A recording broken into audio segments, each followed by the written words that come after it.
बिस्मिल्लाहिर्रहमानिर्रहीम। लाखों करोड़ों दुरूदो सलाम मोहम्मद मुस्तफ़ा सल्लल्लाहु अलैहि वसल्लम और आले मोहम्मद पर। मैं हूँ उमर दराज गोंदल। वाज़ेह तौर पे नजर आ रहा है कि Tehreek Insaf business as usual के तौर पे चला रही है, उसकी लीडरशिप भी जरा ठंडा काम चला रही है, लेकिन इमरान खान की बहनें बिलखुसूस अलीमा खान ने अब चीजों को जरा और तरह से संभालना भी शुरू कर दिया है, चलाना भी शुरू कर दिया। कल उन्होंने एक ट्वीट किया और उसमें उन्होंने ये कहा कि पीटीआई की जो क़यादत है, जो टिकट होल्डर्स हैं, जो बाकी लोग हैं, ये सब के सब अडियाला जेल पहुंचे। आज उन्होंने एक काम और किया, जो कि मैंने आपको सुबह वाली वीडियो में बता दिया था कि जनाब जो 6 नाम हैं वो चले गए हैं, जिसमें बैरिस्टर गौहर का नाम भी शामिल है। लेकिन उन 6 नामों के अलावा आज फिर क्या हुआ कि अलीमा खान ने एक और ट्वीट किया और उन्होंने कहा कि पीटीआई क़यादत, अब वो वक्त है जब इमरान खान को आपकी जरूरत है। यानी पहले अगर आप देखें तो आपको इमरान खान की जरूरत थी तो आपको टिकट्स मिले होंगे, आप सेनेटर बन गए होंगे, एमएनए बन गए होंगे, एमपी बन गए होंगे। लेकिन ये वो वक्त है जब इमरान खान को आपकी जरूरत है। तो वो आगे बताती हैं क्यों। खैबर पख्तूनख्वा पंजाब असेंबलियों के सैकड़ों मुंतखब अराकीन, सेनेटर्स, एमएनएस और एमपीएस का अडियाला के बाहर इकट्ठा होना एक बड़ा असर डालेगा। ये मौजूदा हुकूमत पर, जो इमरान खान का मैंडेट चोरी करके इख्तिदार में आई है, जरूरी दबाव डालेगा ताकि इमरान खान का इलाज इस्लामाबाद के शिफा इंटरनेशनल हॉस्पिटल में कराया जा सके।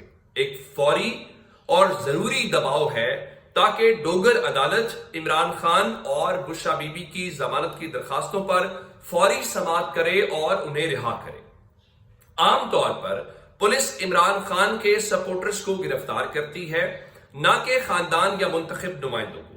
हम इमरान खान के सपोर्टर्स जो ओहदेदार नहीं हैं उनसे अपील करते हैं कि वो आज अडियाला ना आए। यानी इमरान खान की हमशीरा ये कह रही है कि अमूमी तौर पे ये होता है कि जो पुलिस है वो आम कारकुनों को गिरफ्तार कर लेती है, लेकिन इमरान खान की फैमिली को या जो मुंतखब एमएनए एमपीएस होते हैं उनको गिरफ्तार नहीं करती। तो उन्होंने कहा आप लोग आए क्योंकि आपका होना जरूरी है, आपका होना प्रेशर डालेगा। और तहरीक इंसाफ का जो आम सपोर्टर है, जिसके पास पार्टी की कोई पोजीशन नहीं है, वो आज अडियाला के बाहर ना आए। और अडियाला के बाहर की सूरत हाल ये थी कि आज सलमान अकरम राजा साहब जो हैं वो अडियाला के बाहर मौजूद थे और उन्होंने कहा जी मैं इस्लामाबाद हाई कोर्ट के हुक्म पर अडियाला जेल के बाहर हूं। फरवरी से बुशरा बीबी की मुलाकात बंद है, उनके खानदान से मुलाकात भी नहीं करवाई जा रही, जो कि एक गैर कानूनी अमल है। अब इसमें 2 बातें और इंपॉर्टेंट हैं। नंबर 1 के इमरान खान की चले मुलाकात का अपना मामला है, लेकिन हमने ये देखा कि बुशरा बीबी की फैमिली के हवाले से चूंकि अदालत ने कहा था कि जो सुपरिटेंडेंट अडियाला जेल है वो मुलाकात क्यों नहीं करवा रहे कि वो 2 दिन के अंदर वजूहात के साथ फैसला करें और फिर अदालत को आगाह करें। तो चूंकि ये ऑर्डर कल हुआ था तो कल तो इसकी समाअत होनी है, 2 दिन का तो टाइम दिया हुआ है। तो बुशरा बीबी की जो बेटी है मुबशरा मानिका, वो आज अडियाला जेल पहुंच गई हैं। अब देखना यह है कि उनकी आज मुलाकात करवाई जाती है या नहीं करवाई जाती, या फिर जो कोर्ट का ऑर्डर है उसको ओबे किया जाता है कि नहीं किया जाता। दूसरी जानिब खालिद यूसुफ चौधरी साहब जो हैं वो आज सुबह से ही अडियाला के बाहर मौजूद हैं। उन्होंने ट्वीट भी किया, उनका कि देखिए हम इस मामले को हायर कोर्ट्स के अंदर जो है वो परसू करना चाहते हैं, लेकिन हायर कोर्ट्स के अंदर तभी परसू होगा ना जब आप इमरान खान के वकालतनामे के ऊपर दस्तखत करेंगे, उस चीज को आगे बढ़ाया जा सकेगा। तो उनके मुताबिक इमरान खान का जो वकालतनामा है उसके ऊपर भी दस्तखत नहीं करवाए जा रहे या उनको एक्सेस नहीं दी जा रही। तो अगला जो प्रोसेस है वो किस तरह से आगे बढ़ेगा, ये एक इंपॉर्टेंट चीज है। और इस वक्त जहां तक इमरान खान से जुड़ी एक और खबर है, हमने ये सुना कि जो 1 कॉन्स्टिट्यूशन एवेन्यू है वहां पर बहुत सारे लोगों ने, जब अफसार आलम साहब ने बात की तो कहा जी इमरान खान का भी वहां पर एवेन्यू के अंदर जो है वो एक अपार्टमेंट है।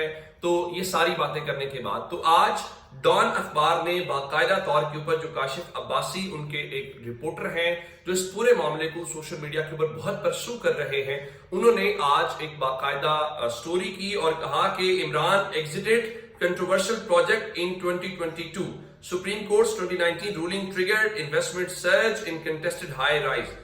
उनके मुताबिक इमरान खान जो है उन्होंने 2022 के अंदर 1 कॉन्स्टिट्यूशन एवेन्यू के अंदर अपना अपार्टमेंट जो है वो फरोख्त कर दिया। अच्छा, वैसे आपस की बात है, इमरान खान का अगर कॉन्स्टिट्यूशन एवेन्यू के अंदर होता ना अपार्टमेंट تو اس گورنمنٹ کو کسی کورٹ آرڈر کی بھی ضرورت نہیں تھی. یہ جو ابھی کمیٹی بنائی گئی ہے جس کی کل ایک میٹنگ بھی ہو گئی ہے, چونکہ ملکی اشرافیہ ہے, ملکی اشرافیہ کا کروڑوں روپے وہاں پہ لگا ہوا ہے, تو میں آپ کو یقین سے کہتا ہوں کہ وہ اس چیز کو بھی بادر نہ کرتے کہ بھائی وہ کہتے ہیں عمران خان کے نام کے اوپر سب رگڑ دو, اس کے ساتھ کتنے لوگوں کی انویسٹمنٹ ڈوبتی ہے, کتنے لوگوں کا نقصان ہوتا ہے, وہ اس چیز کو بادر نہیں کریں گے. اچھا, اس سے ہٹ کر جی آج ایک اور بڑا جو نقصان اور ایک افسوسناک خبر ہے وہ خیبر پختونخوا سے آئی, اور خیبر پختونخوا سے اس لیے آئی کہ وہاں پر جو ایک بڑی معزز شخصیت جن کا بہت احترام ہے اور بہت وسیع پیمانے کے اوپر ان کی فالوئنگ ہے, ان کے حوالے سے آج صبح سویرے خبر آتی ہے کہ ان کو شہید کیا گیا.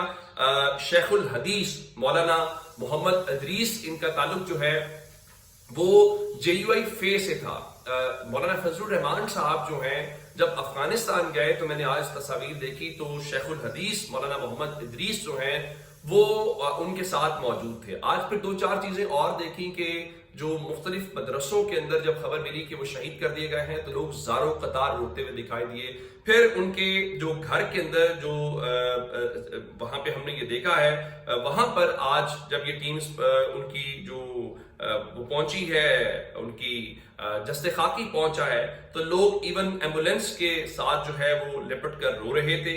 تو آپ اندازہ لگائیے کہ اس سے کتنا بڑا جو واقعہ ہے وہ ہوا ہے. چارسدہ کے اندر یہ واقعہ فائرنگ کا آیا ہے, جہاں پر اب کی اطلاعات کے مطابق تو وزیر اعلیٰ نے بھی نوٹس لیا ہے اور IG نے بھی جو RPO مردان ہیں ان کو کہا ہے کہ اس کا نوٹس لے کر اس معاملے کو کیا جائے. اور اس کے بعد جو وہاں پر مینا خان افریدی تھے وہ کہہ رہے تھے کہ ہم جو ذمہ داران ہیں ان کو زمین کی تہ سے نکال کر بھی نشان عبرت بنائیں گے. لیکن یہ جو ساری صورتحال ہے اس سے اندازہ یہ ہوتا ہے کہ پاکستان کے اندر کیا آگ لگانے کی کوشش کی جا رہی ہے. یہ جو شیخ الحدیث مولانا محمد ادریس صاحب تھے, ایک تو JUI کے یہ صوبائی سرپرست ہے نمبر 1, پھر جو ان کی مرکزی شورا ہے اس کے وہ ممبر بھی ہیں. تو آج بتایا گیا تھے کہ جو ان کے سینیٹر مولانا عطاء الرحمان ہیں انہوں نے ایک پریس کانفرنس کرنی تھی, انہوں نے یہ پریس کانفرنس کی ہے, اور اس پریس کانفرنس کے اندر انہوں نے یہ اعلان کیا ہے کہ یہ جو صورتحال ہے یہ ناقابل برداشت ہے, اور کارکن جو ہے وہ کل خیبر پختونخوا میں سڑکوں پہ نکلیں گے اور بدامنی کے خلاف احتجاج کریں گے. مولانا فضل الرحمان صاحب بھی حال ہی میں لاہور آئے ہوئے تھے, انہوں نے سینئر صحافیوں سے وہاں پر ملاقات کی اور انہوں نے سارے کا سارا یہ جو مدعا ہے وہاں پر بیان کیا تھا کہ کس طرح سے وہاں چیزیں گڑبڑ ہو رہی ہیں یا امن و امان کے معاملے کی چیزیں کے اوپر نکل رہی ہیں. تو اب صرف وہ نہیں بلکہ اس طرح سے اطلاعات کے مطابق جو 2 ان کے ساتھ لوگ تھے, کیونکہ وہ جہاں پہ درس قرآن کراتے تھے, درس قرآن کرنے کے بعد مدرسے سے وہ واپس جا رہے تھے, جس دوران دہشت گردوں نے ان کو ان کی گاڑی پر جو ہے وہ فائرنگ کی اور ان کو شہید کیا, اور بتایا گیا کہ 2 ان کے ساتھ جو لوگ تھے وہ بھی شہید ہوئے ہیں. ایز آف دس مومنٹ جو ہے کوئی, کیونکہ اس قسم کی شخصیت کا کوئی دشمنی والا یا وہ والا تو معاملہ ہوتا نہیں ہے. مختلف ذرائع سے, خاص کر جو سیکیورٹی ذرائع یہ بتا رہے ہیں وہ یہ ہے کہ جو خوارج ہیں ان کی جانب سے یہ کام کیا گیا. دیکھیے اس قسم کی جو شخصیات ہوتی ہیں جن کا بہت احترام ہو, جن کی بہت زیادہ رسپیکٹ ہو اور وہ سب کے لیے قابل قبول ہوں, ان کو جب اس قسم کے واقعات کیے جاتے ہیں تو دہشت گرد ہو گئے, دشمن ایجنسیز ہو گئیں, وہ اس پوری سچویشن کو ایسکلیٹ کرتی ہیں. دیکھیں نا, جو اس سے غصہ ہے, غم و غصہ, یعنی میں تعزیت کرتا ہوں JUI سے, ان کے جو کارکنان ہیں یا جو ان کے جو بھی فالوورز تھے, ظاہر ایک بہت بڑا لاس ہے. ایسے لوگ جو ہوتے ہیں وہ سوسائٹی کا ایک بڑا وہ ایسٹ ہوتے ہیں. اختلاف ایشوز کے اوپر ہو سکتا ہے, رائے کے اوپر ہو سکتا ہے, لیکن کسی کی قد کاٹ یا پرسنالٹی کو ڈینائی نہیں کیا جا سکتا. تو یہ ایک بڑا افسوسناک واقعہ ہے. ہمیں بھی تھوڑا صبر و تحمل کا مظاہرہ کر کے خیبر پختونخوا حکومت کو جو ذمہ داران ہیں ان کو واقعی لٹکانا چاہیے. یہ اب تک کی اپڈیٹس ہیں, اگر آپ نے ابھی تک چینل سبسکرائب نہیں کیا کر لیجیے. اپنا بہت سارا خیال رکھیے گا. خدا حافظ.